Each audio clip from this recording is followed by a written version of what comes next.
కాదండి. పవన్ కళ్యాణ్ గారు హిందూ ధర్మ పరిరక్షకుడు అవతారం ఎత్తారు గదా! అవతారం. మరి ఆయన ఏం చేయట్లేదా? ఆయనడిగారా ఏమన్నా?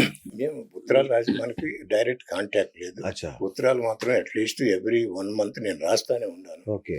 ఎందుకంటే ఇప్పుడు అంటే ఆయన పరిస్థితి ఎలా ఉందో మనకు తెలీదు. ఓకే. ఆయన డిప్యూటీ చీఫ్ మినిస్టర్ కాబట్టి ఆయనకి ఎక్కువ అధికారం ఉండదు. రైట్. బట్ కాపోతే ఆయన పంచాయతీరాజ్ మినిస్టర్ కదా! అబౌట్ 4, 5 మంత్స్ కిందట ఒక జీవో పంపారండి. ఏమని? అందరు కలెక్టర్‌కి ఈయన ఆర్డర్ చేశారు. అందరు కలెక్టర్స్ ఎన్నైతే ఇల్లీగల్ స్ట్రక్చర్స్ ఉంటాయో మీ డిస్ట్రిక్ట్‌లో ఎమ్మటే లిస్ట్ ప్రిపేర్ చేసి మాకు సబ్మిట్ చేయండి అని రాశారండి. Very good. బ్రహ్మాండం కదా! అద్భుతం. 10 days తర్వాత విత్‌డ్రా చేసేసుకున్నారండి. బా! అంటే ఎంత ప్రెషర్ వచ్చిండాలి మీరు ఇమాజిన్ చేయండి. బట్ ఈయన ఏమన్నారు? నా ప్రాణం ఇస్తాను సనాతన ధర్మాలు. అవును. ఏమండి? అంటే మన అన్నాడు. ప్రాణం ఇప్పుడు ప్రాణం డెఫినేషన్ ఏదో మనం ఆయన దగ్గర తీసుకోవాలి. కొత్తది తీసుకోవాలి. మనకు తెలియదు ఏమిటో. అంటే ఇప్పుడు ఒక హిందూనేనండి కాంప్రమైజ్ అయ్యేది. No other religious. కేంద్రంలో మోడీ ప్రభుత్వం ఉంది. ఏపీలో ఉమ్మడి ప్రభుత్వం ఉంది. అందులో బీజేపీ కూడా అధికారంలో ఉన్నట్టే లెక్క. అవును. ఎందుకు కదలిక లేదు? అంటే ఇప్పుడు అందరూ కూడా అండి ప్రతి ఎలక్షన్‌కి they need crores of money. Okay. These are the people who provide this money. అచ్చా! అచ్చా! అచ్చా! ఓకే. ఇప్పుడు మనకందరికీ తెలుసు. అంటే ఏది చంద్రబాబు జగన్మోహన్ రెడ్డి గారు చీఫ్ మినిస్టర్‌గా ఉన్నప్పుడు ఎంత క్యాష్ పోయింది ఏమిటి అనేది నిజమో తెలీదు. బట్ మనకందరికీ న్యూస్ పేపర్‌లో వస్తుంది. అందరూ డిస్కస్ చేశారు. అవును. సో అట్లాంటప్పుడు ఇంత డబ్బులు పోతున్నప్పుడు మనం ఏం చేయగలమండి? ఏదో సైలెంట్‌గా ఉంటాం. ఈ అగెయిన్స్ట్ చేయకపోయినా సైలెంట్‌గా ఉంటాం కదా! అలాగే పెద్ద పెద్ద ఆర్గనైజేషన్ వచ్చి మేము ఈ హోటల్ కడతాము, ఈ మోటల్ కడతాము, ఇది చేస్తాం అంటే ఎందుకంటే ఏదో పర్సెంటేజ్ మనందరికి తెలుసు కదా! అవును. ఏ బిజినెస్ చేసినా కానీ 20-25% గబ్జా వీళ్ళు తీసుకోవాల్సిందే కదా! అంతే. అంత డబ్బు తీసుకున్న తర్వాత మీరు ఎలా క్యాన్సిల్ చేయగలరండి? చేయలేదు ఇక. అందుకని మనమే నాశనం చేసుకుంటున్నాం. ఓకే. ఓకే. అది కొంతన్నా మనం నేర్చుకోవచ్చు కదండి అదర్ రిలీజన్ గురించి. వాళ్ళు కాంప్రమైజ్ గారు వాటికి.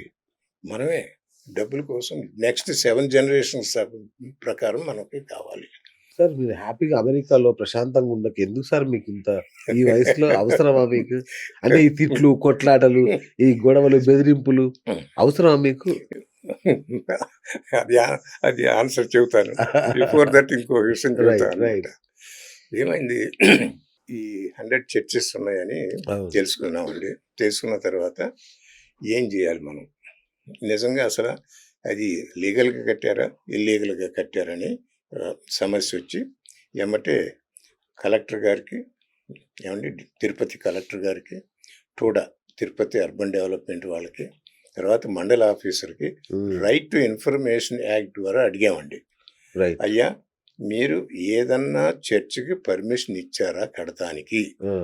ఏమండి అందరూ కూడా నలుగురు కూడా ఈ ముగ్గురు కూడా ఎమ్మటే రాశారండి. ఒక్క చర్చికి కూడా పర్మిషన్ ఇవ్వలేదు. అంటే 100 ఉన్నాయి, ఒక్క చర్చికి కూడా పర్మిషన్ ఇవ్వలేదండి.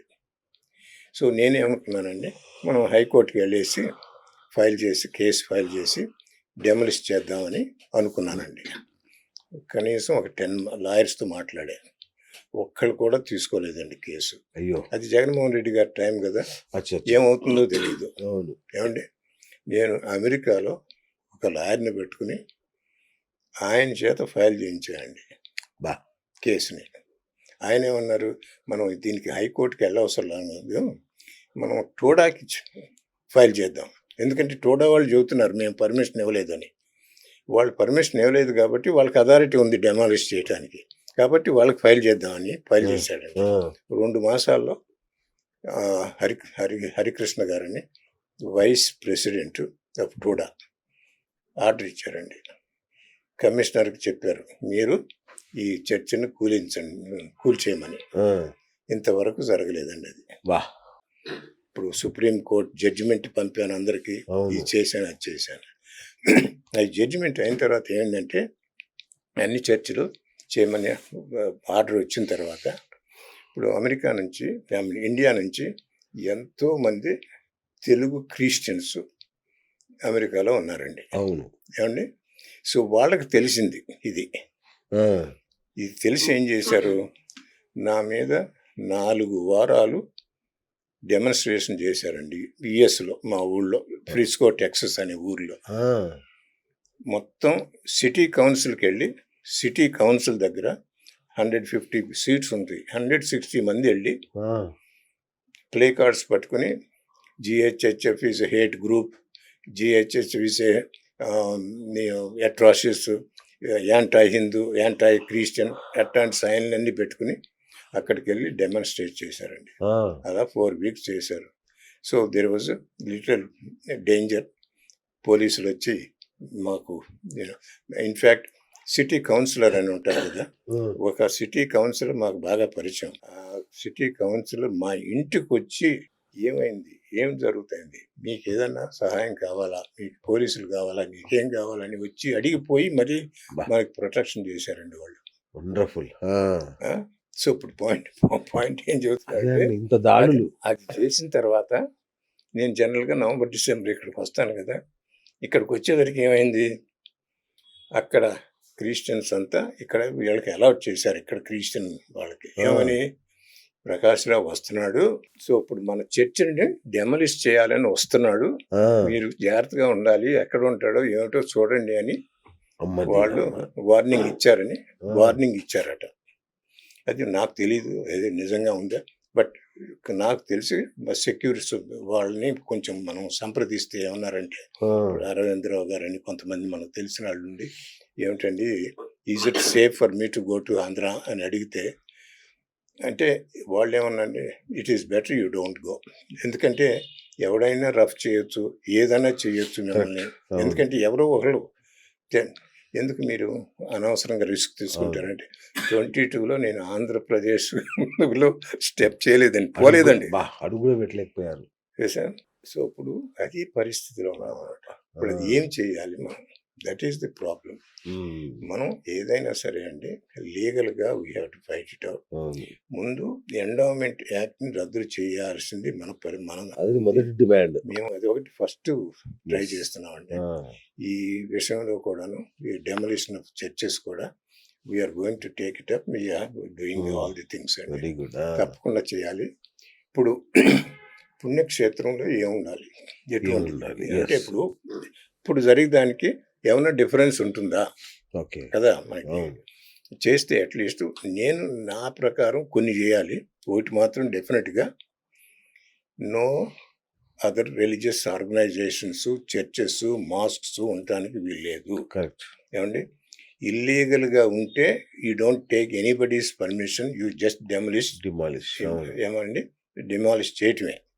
ఒకవేళ పర్మిషన్ తీసుకుని కట్టుంటే మనం నెగోషియేట్ చేసి ఇంతని మార్కెట్ వాల్యూ ఉంటుంది, సో ఇచ్చేసి మీరు ఈ బౌండరీకి బియాండ్గా వెళ్ళిపోండి. ఎందుకంటే మన మోడీ గారు కాశీ విషయంలో అదే కదా చేసింది, ఆయన 200 ఫ్యామిలీస్తో నెగోషియేట్ చేసి వాళ్ళందరినీ క్లియర్ చేసేసి మొత్తం వైడెన్ చేశారు కదా ఆ రోడ్డు. అలాగే మనం చేద్దాం, మనకేం ప్రాబ్లం లేదు కదా, మనం వచ్చి పొమ్మంటలేదు, అయ్యా మీకు కాంపెన్సేట్ చేస్తాం, అది ఒకటి తప్పకుండా చేయాలండి. అలాగే ఇప్పుడు మీరు వెళ్తుంటే స్ట్రీట్ మీద మీట్లు అమ్ముతున్నారండి, అంటే వాసన, అదే కదండి, పెద్ద పెద్ద ఆవులది, ఇది సో మెనీ థింగ్స్ మీరు చూస్తుంటే అది ఏంది, ఇది టెంపుల్ టౌనేనా అని అనిపిస్తుంది అనమాట. ఇప్పుడు ఏమంటారు, అది తిరుపతి కదండి, పైన కదా దేవుడు ఉంది, దీనికి ఏం సంబంధం అని అంటారండి. ఇంకా 5 కొండలే మేము అంటాం కదా. సో అట్లాంటి నేను ఏంటంటే people they are not realising అండి, దాని పేరు టీటీడీ కదా, తిరుమల తిరుపతి దేవస్థానం. అంటే తిరుమలలో ఎంత శాంక్టిటీని మనం మెయింటైన్ చేస్తున్నామో తిరుపతిలో కూడా చేయాలి కదా, అందుకే కదా దాన్ని పెట్టింది టీటీడీ అని. అది ఒక యూనిట్, అది 2 సపరేట్ కాదండి. కాబట్టి అందుకని సో ఇక్కడ దెబ్బతినేస్తున్నాం అనమాట. అందుకని మేము we're advocating, we have to maintain the same sanctity తిరుమలలో ఎలా ఉందో ఇలా చెయ్యాలి అన్న ఉద్దేశంలో ఆ. కొన్ని చేస్తున్నాం.